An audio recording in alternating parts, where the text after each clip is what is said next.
జనసేన పార్టీని స్థాపించి దాదాపు 10 ఏళ్ల పోరాటం ఫలించి ఆంధ్రప్రదేశ్ అసెంబ్లీలో అడుగుపెట్టారు పవన్ కళ్యాణ్. ఎమ్మెల్యేతో పాటు డిప్యూటీ సీఎంగా పగ్గాలందుకొని పాలకుడిగా తన మార్కు చూపిస్తున్నారు.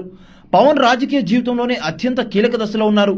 ప్రజలతోనే మమేకమై సహనంతో పోరాడితే ఎప్పటికైనా సక్సెస్ సాధించొచ్చని పవన్ కళ్యాణ్ అయితే నిరూపించారు. ఆయన వేసిన బాటలో పలువురు స్టార్స్ నడిచేందుకు సిద్ధమవుతున్నారు.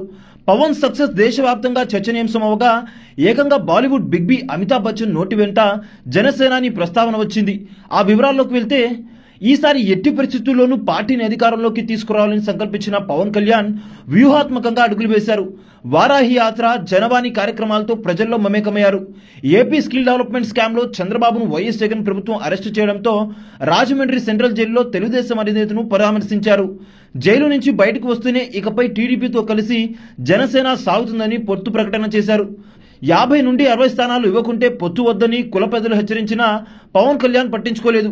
బీజేపీని కూటమిలోకి తీసుకువచ్చేందుకు పవన్ ప్రత్యేకంగా చొరవ తీసుకున్నారు. పలుమార్లు ఢిల్లీకి వెళ్లి కాషాయ పెద్దలకు నచ్చజెప్పి కూటమి ఏర్పాటుకు కృషి చేశారు.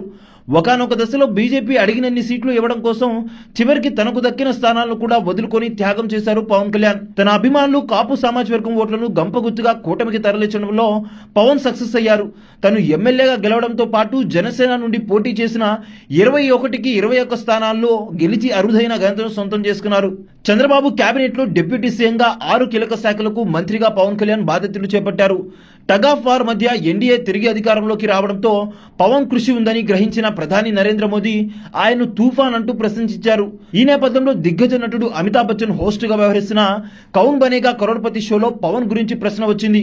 ఓ వృద్ధ జంట హాట్ సీట్ లో కూర్చొని ఉండగా జూన్ 2024లో జరిగిన ఎన్నికల్లో ఆంధ్రప్రదేశ్ లో డిప్యూటీ సీఎం అయిన అగ్రనేత ఎవరు అని వారికి ప్రశ్న వేస్తాడు అమితాబ్ బచ్చన్.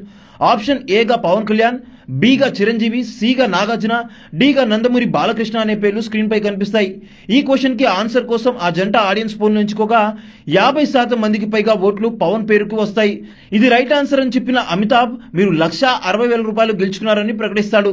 అలాగే పవన్ కళ్యాణ్ గురించి అమితాబ్ వివరిస్తూ జనసేన పార్టీ అధ్యక్షుడని, ప్రముఖ నటుడు చిరంజీవికి సోదరుడని చెప్తారు.